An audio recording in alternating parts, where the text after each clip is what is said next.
Ndugu viongozi, ndugu wanachama, wafuasi wa chama cha ACT Wazalendo na wananchi kwa jumla. Kwanza tuendelee kumshukuru Mwenyezi Mungu kwa kutuweka salama mpaka sasa, pamoja na harakati zetu hizi za tulizokuwa nazo za kampeni. Na pili, naomba niendelee kuwashukuru viongozi na wafuasi wetu mbalimbali kwa kuendelea kushughulikia mambo mbalimbali yanayohusu mchakato wetu wa uchaguzi. Ndugu viongozi, ndugu wanachama na wafuasi wetu na wananchi kwa jumla, katika mikutano yetu ya mwisho ya kampeni ya ufungaji ule wa Tibirinzi na wa Kibanda Maiti hapa Zanzibar, kulikuwa na jambo moja ambalo tulisema tutalitolea maelezo na maelekezo, nalo ni kuhusu kura ya mapema.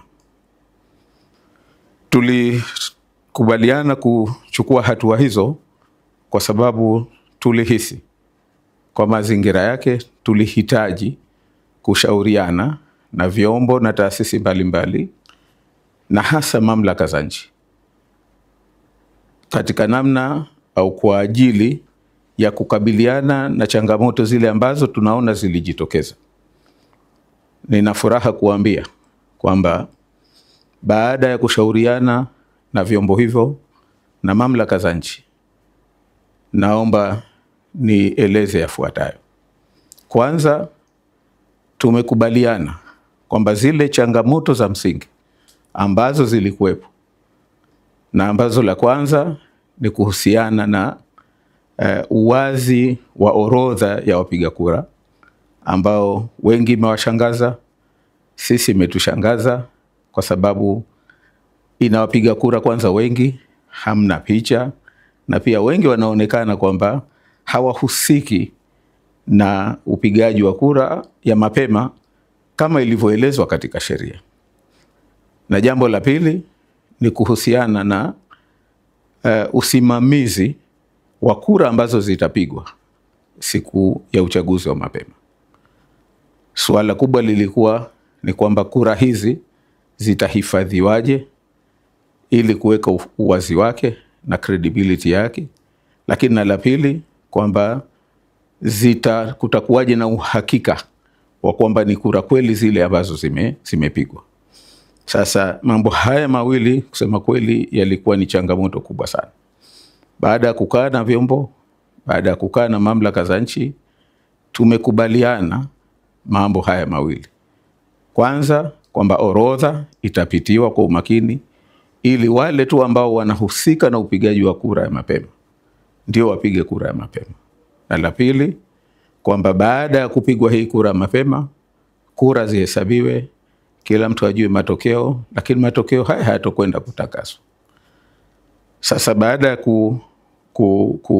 kuzipitia changamoto hizo na kupata maelekezo hayo ambayo tumeyapata, uongozi wa chama chenu umeridhika kwamba ili kuepusha vurugu, ili kuendelea kufanya uchaguzi huu kwa amani, na kwa sababu pia baada ya kuzingatia kwamba wenzetu hasa wa Chama cha Mapinduzi, uchaguzi huu ni wazi kwamba umewashinda, na vurugu yoyote kwa wao itakuwa ni kichaka cha kuweza kuharibu uchaguzi ambao ni wazi kwamba chama chetu cha ACT Wazalendo kinakwenda kushinda.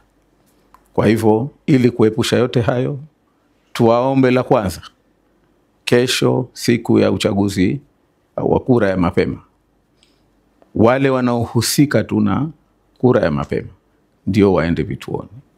Mawakala wetu, wagombea, maofisa wetu wanaosimamia, pamoja na waangalizi na wengine ambao itaonekana kuna haja na wao kushiriki katika vituo kwa mujibu wa sheria. Hawa tunawaomba waende ili waende wakasimamie kura hii ya mapema wakiwa na lengo la kuhakikisha kwamba sheria, taratibu, kanuni zinafuatwa katika kura hii ya mapema. Na pili, kuhakikisha kwamba hakufanyiki udanganyifu wa namna yote. na la tatu kuhakikisha kwamba hakutokei vurugu ya namna yoyote. Tukizingatia haya, tunaamini kura ya mapema itapita kwa salama na bila athari yoyote kwa chama chetu na pia katika uchaguzi huu.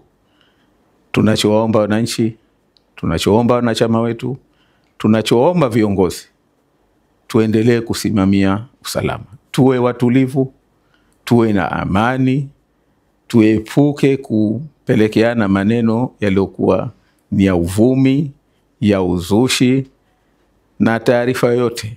Jambo lolote lile ambalo litatokea katika vituo vya kupigia kura ambalo ni kinyume na sheria, kinyume na taratibu, tunaomba wahusika waliripoti kwa viongozi wao haraka inavyowezekana ili tupate kulichukulia hatua. Mwisho, nichukue fursa hii kushukuru vyombo ambavyo tumesaidiana navyo katika kuhakikisha tunalipita zoezi hili kwa salama, na nizishukuru mamlaka za nchi na viongozi ambao kwa dhati wamekubali kwamba tufanye kazi pamoja ili hili tulipite kwa salama. Naomba tuende tukasimamie kura ya mapema kwa salama, kwa amani na kwa taratibu ziliopo za nchi. Niwaombe na viongozi wenzetu wa Chama cha Mapinduzi na vyama vingine, tuchukue dhamana zetu kama viongozi. Tunaamini sote tukisimama kama viongozi, tukaweka mbele maslahi mapana ya nchi yetu, ya amani na utulivu wa kweli, tunaamini tunaweza kuvuka katika uchaguzi huu kwa salama na amani na sauti ya wananchi ikasikika. Naomba niwashukuru sana, asanteni.